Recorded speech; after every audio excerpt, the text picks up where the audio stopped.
libro se inicia con un prólogo magnífico y la ilustración, el grabado que ilustra este prólogo, tiene toda la intención de querer emular de una forma burlesca el énfasis con que solían comenzar las historias heroicas. Se ve a Lázaro, que nos va a contar toda su historia en primera persona, y está flanqueado por dos grabados en color y en relieve. Están hechos estos grabados con resina y es la única vez que se emplea esta técnica en toda la obra, y se hace precisamente para enfatizar esa presentación del prólogo que, como digo, quiere tratar de acercarnos a las interpretaciones heroicas de la literatura.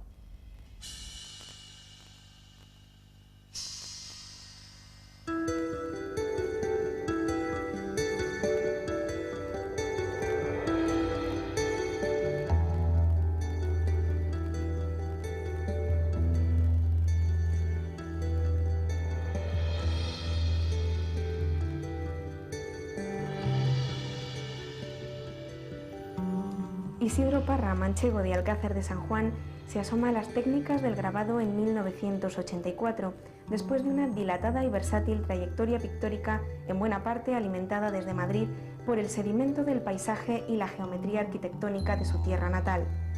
Su curiosidad creativa encuentra en los procedimientos de estampación una feliz vía de relación con la ensoñación literaria. A principios de los 90, la editorial Archeles le confía la tarea fantástica de imaginar el Lazarillo de Tormes. La publicación de Archeles, distinguida en 1991 por el Instituto Nacional del Libro con el segundo premio al mejor libro editado, le permite desplegar durante todo un año un intenso trabajo que excede, completa y enriquece el mero compromiso editorial.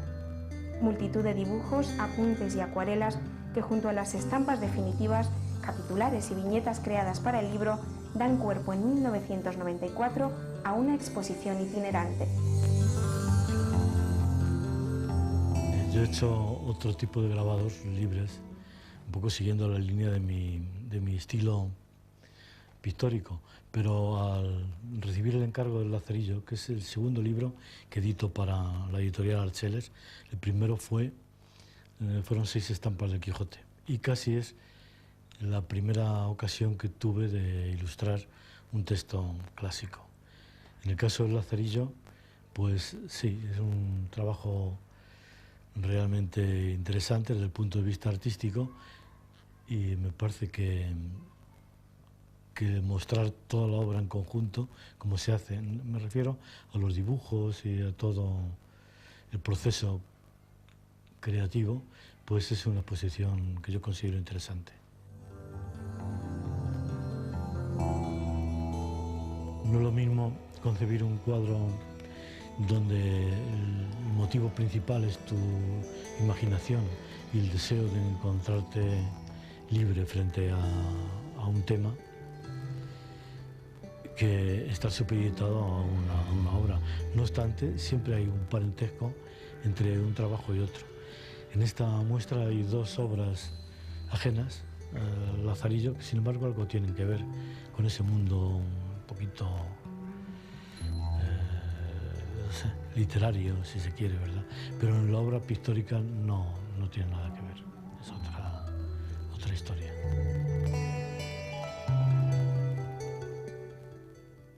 Cuando Antonio Ortega, el editor, el director de Archeles, me hizo el encargo, pues me puse a trabajar inmediatamente en una serie de acuarelas. Todos los capítulos los hice en acuarela, un método que para mí es bastante rápido y capta muy bien la primera impresión de la lectura, o sea, la aproximación al tema. Esto es lo primero. Después hubo ya dibujos para tratar de ir adaptando a las técnicas que se iban a emplear. Claro, una acuarela es muy libre, la pincelada es muy libre, los colores fluyen con otra necesidad, y al tener que hacer un grabado en dos planchas, en los grabados de color, hay que ir ajustando esos colores, sujetar un poco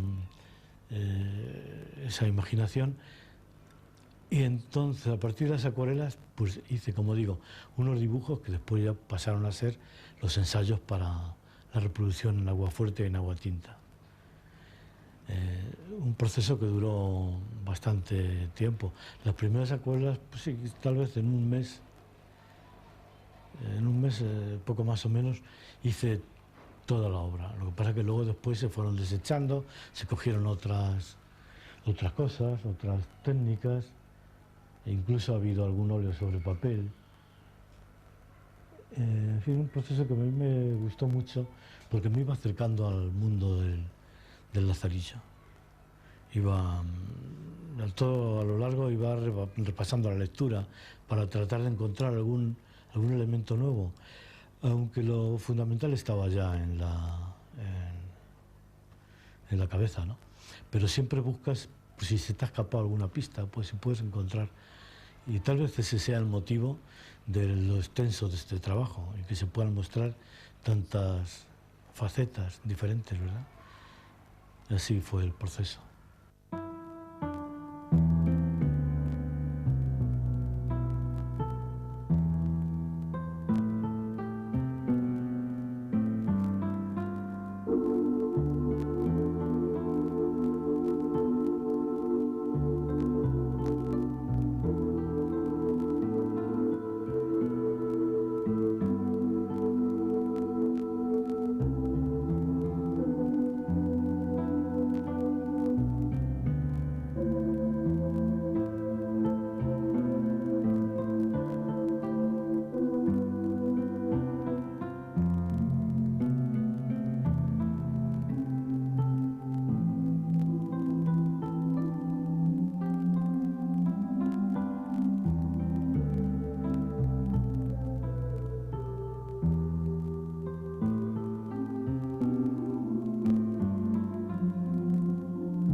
Siempre es un compromiso porque, sobre todo una obra tan conocida que todos tenemos grabada en la imaginación por las imágenes que narra la historia, el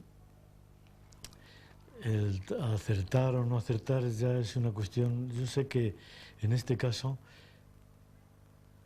algunas imágenes las tenía muy claras de las primeras lecturas, los recuerdos que quedan de la obra. Otras, al releer el libro, pues ha sido necesario modificar la visión anteriores para lograr una cierta unidad.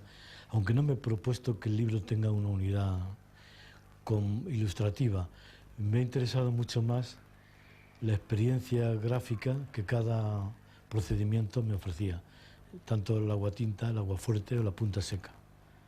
Y esto es lo que yo he tratado de conseguir, he tratado de explicar en el trabajo este.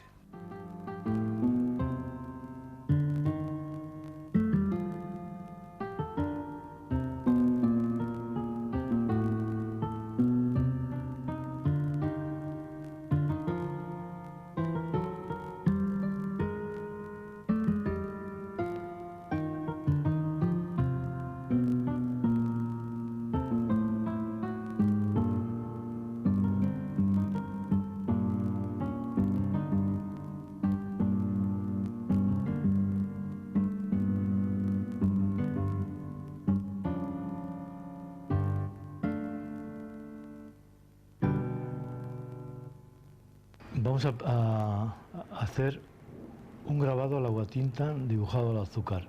Previamente ha habido que pulir la plancha y darle un baño de resina que se ha calentado y se ha fundido en el horno. Ahora, con esta solución de azúcar, pues yo estoy haciendo el dibujo que luego deberá ser barnizado después.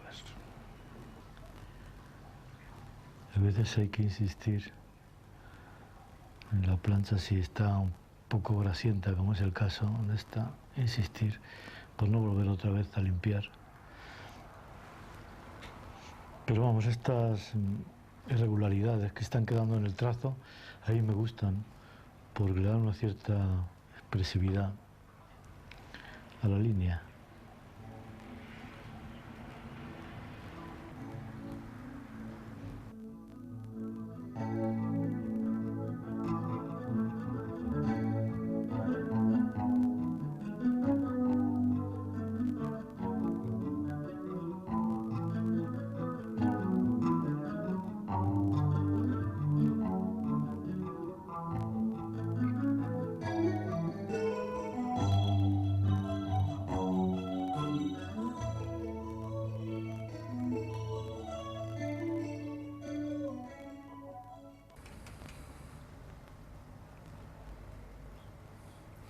Pues ahora se barniza el dibujo al azúcar que hemos hecho antes.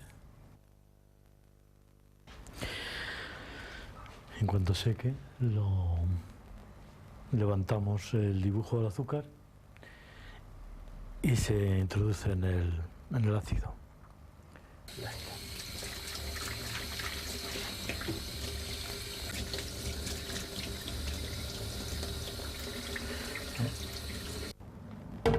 Se coloca aquí.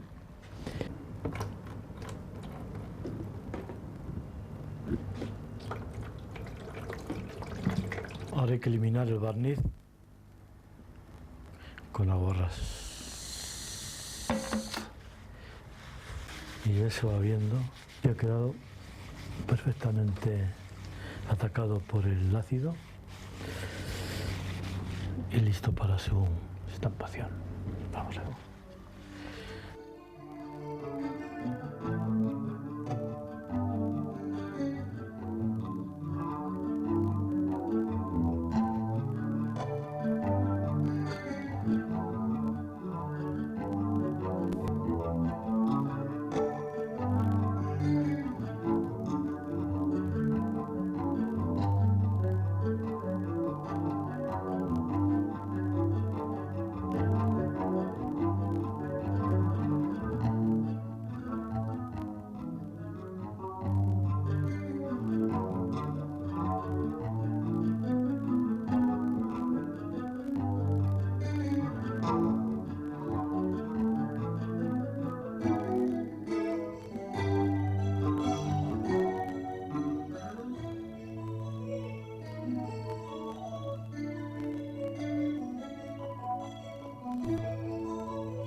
Ahora voy a preparar esta plancha de cobre para hacer un grabado al agua fuerte. La plancha también ha sido pulida y limpia y se cubre con una capa de barniz para protegerla del ataque del ácido.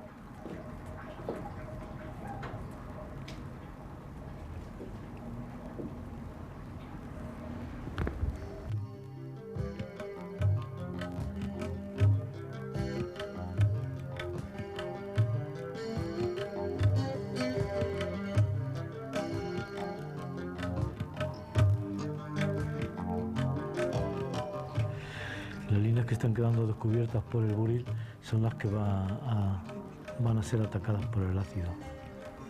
Y luego depende del tiempo que lo tenga, pues saldrán más gruesa o menos gruesa. Cogerá más tinta o menos tinta.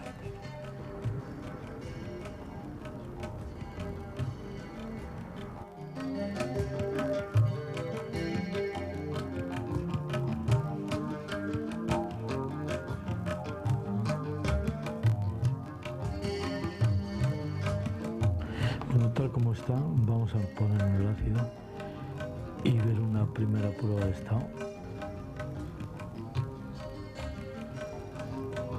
Lo vamos a dejar 15 minutos.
Pues aquí vamos a hacer una pequeña punta seca en una plancha de cobre también.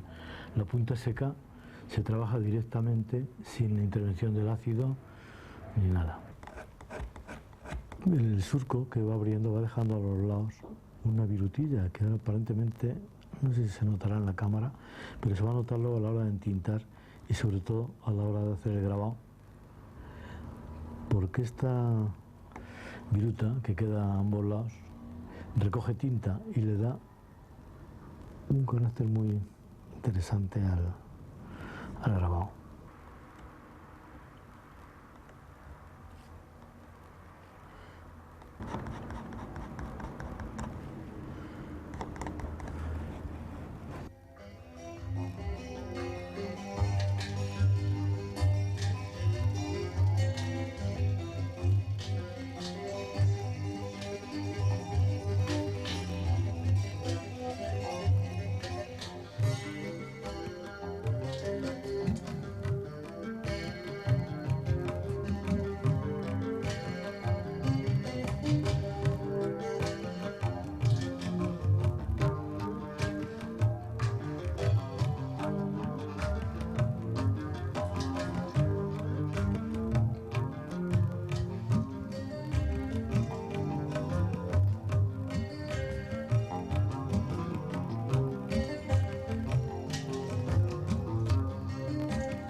El Lazarillo de Tormes, una joya anónima de la literatura española cuyas ediciones más antiguas datan de 1554.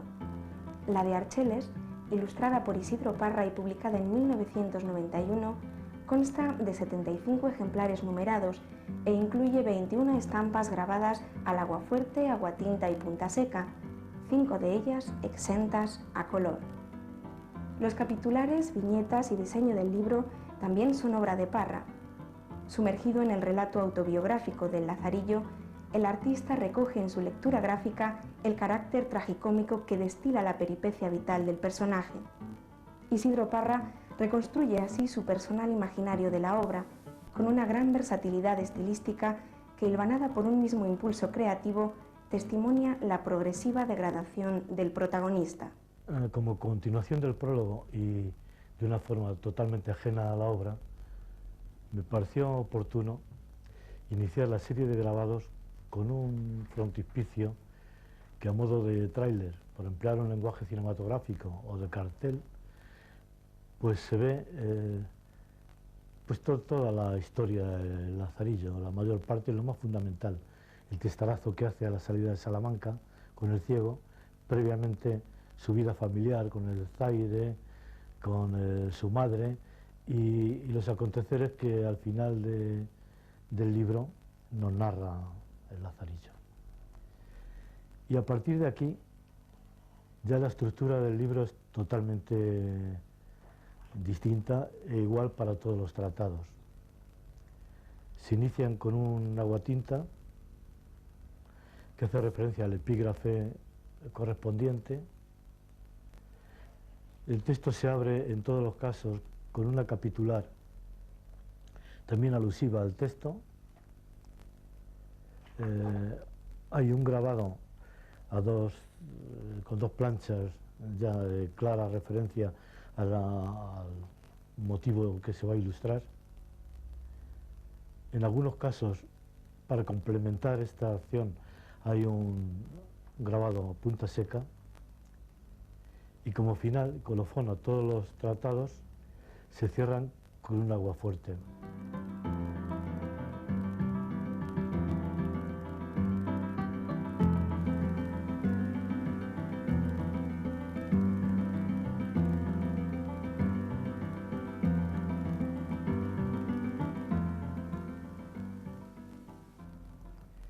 En el tratado primero, a mi juicio, uno de los más ricos desde el punto de vista de ilustración, porque ocurren muchas cosas en el primero, desde la vida familiar con la madre, se podía haber repetido otra escena del nacimiento, luego está la escena de las uvas, de la longaniza, es decir, es un tratado que es muy rico para poder haberlo ilustrado de varias formas. Sin embargo, fue tomando cuerpo el episodio de la jarra de vino.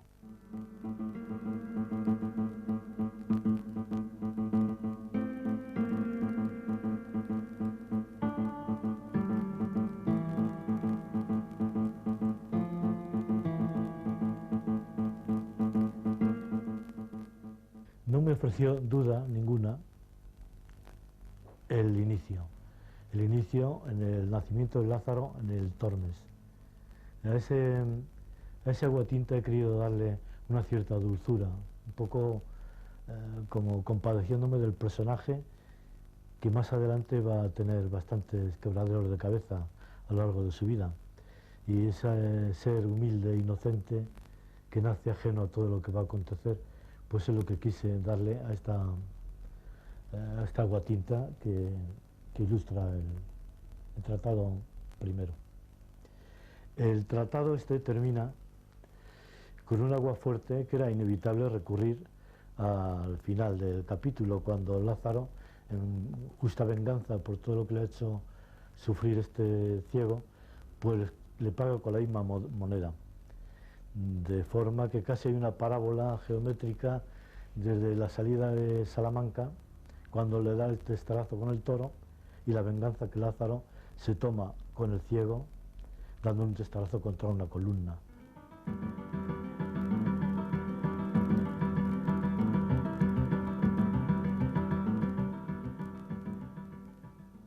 Toda la estructura del libro es igual, aunque la estructura literaria de cada capítulo es diferente. Así, en el segundo tratado, pues hice mucho énfasis en interpretar la escena de color del banquete mortuorio,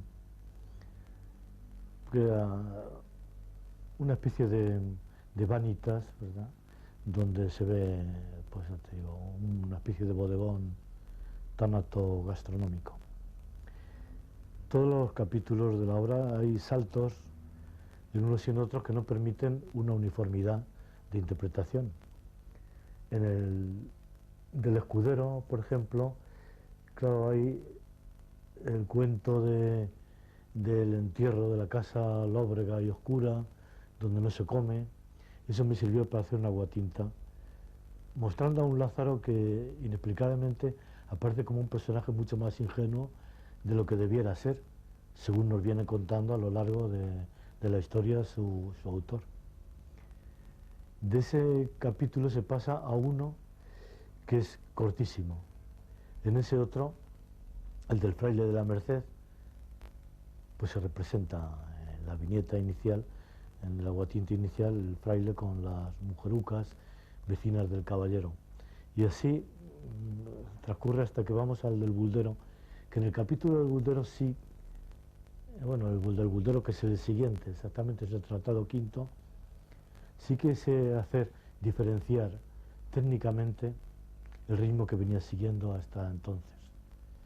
La escena del falso milagro, precedida por esa discusión de los dos protagonistas, el buldero y su ayudante, en un aguatinta deliberadamente en negativo, ¿verdad? Donde se ve un fondo negro como queriendo representar ese oscurantismo propio de la época. El tratado siguiente también es un tratado muy breve y ya pasamos al último de todos, a la culminación de la historia que nos viene contando Lázaro,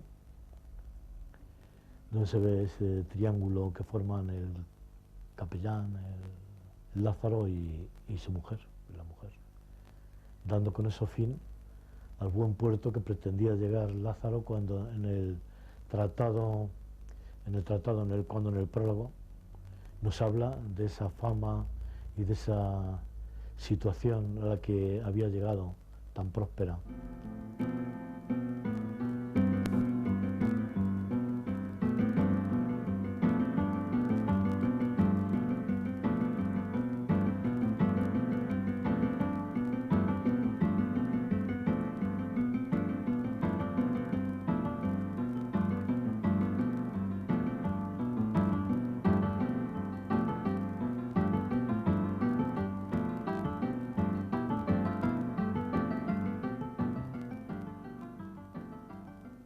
Se trataba de encontrar una coherencia en una obra que a veces no la tiene. La evolución del personaje es muy discontinua, ¿verdad? Así lo mismo los distintos capítulos, como queda dicho en otros momentos, también es muy discontinuo. Sin embargo, yo no quería prescindir de una cierta versatilidad y la imagen de una cierta continuidad también en el estilo de interpretación de los distintos episodios. En otro orden de cosas sí que quise, ante la imposibilidad de poder encontrar esa coherencia y esa unidad de interpretación en toda la obra, sí quise acentuarlo a través de los capitulares y las viñetas. Estos dibujos a pincel y tinta china, resueltos de una forma caligráfica, pretenden, en cierto modo, servir de un lazo de unión desde el principio al fin y darle esa unidad que junto al texto mantiene toda la obra.